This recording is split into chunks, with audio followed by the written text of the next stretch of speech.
So, yeah, let's see. Venus went retrograde in Aries on March 1st, and on March 27th, it will move into Pisces. So I'm seeing this as the big move here.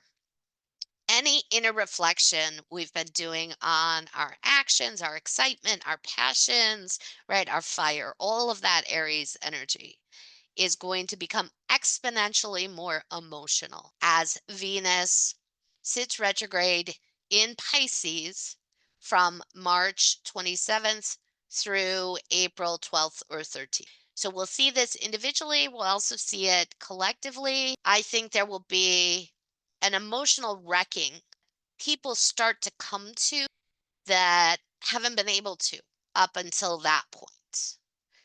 Wrecking? I meant reckoning. There we go with Mercury. Okay, and then today's the equinox. Yay, happy equinox. And then on March 29th, we have a partial solar eclipse in Aries. So the Aries pieces, Venus retrograde in Aries, Mercury, I totally skipped Mercury. Mercury went retrograde in Aries on March 14th or 15th, depending where you are.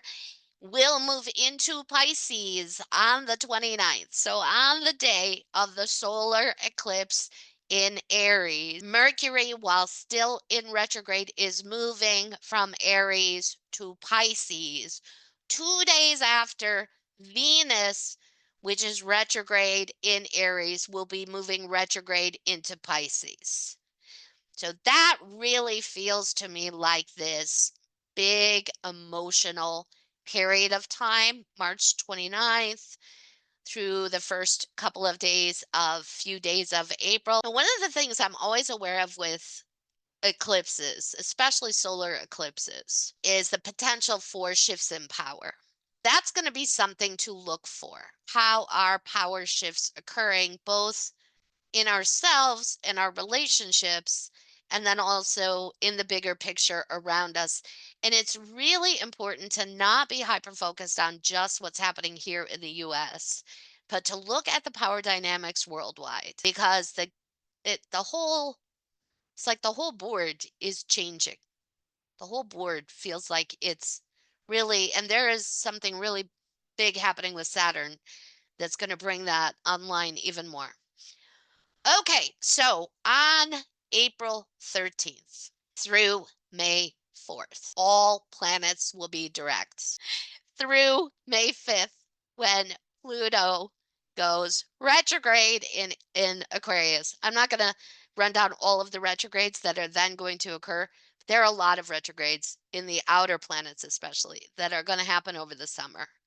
So usually I see the summer as there's that kind of some chill energy that plays out in between the solstice and the fall equinox and the eclipses in the fall. And then I usually see a lot of big energy around the fall eclipses.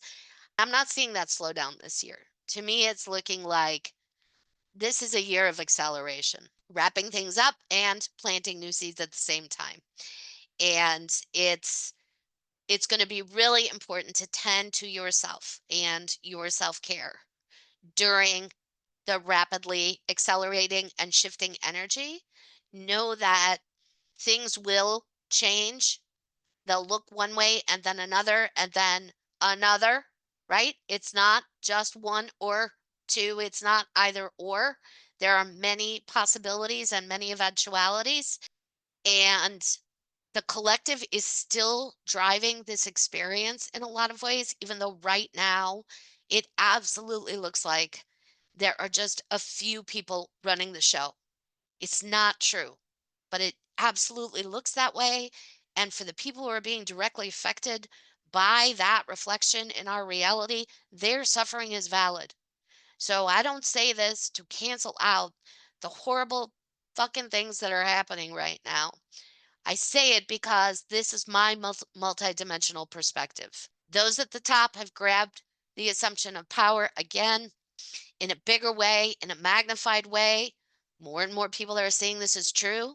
The collective will have its say. Yes, this is the Pleiadians. This is absolutely the truth and always is. Collective humanity, you will have your say.